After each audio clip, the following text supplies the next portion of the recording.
frosty Christmas Eve, when the stars were shining, I traveled for the lawn, where westward falls the hill, and for many, many a village in the darkness of the valley, distant music reached me, peals of bells were ringing.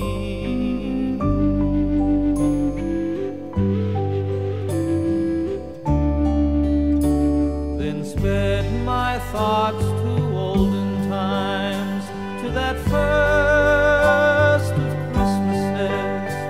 when shepherds who were watching heard music in the fields, and they sat there and they marveled, and they knew they could not tell whether it were angels or the bright stars a-singing.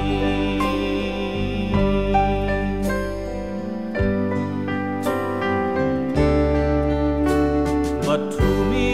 heard afar, it was starry music, the singing of the angels, the comfort of our Lord, words of old that come a-traveling by the riches of the times. And I softly listened as I stood upon the hill, and I softly listened as I stood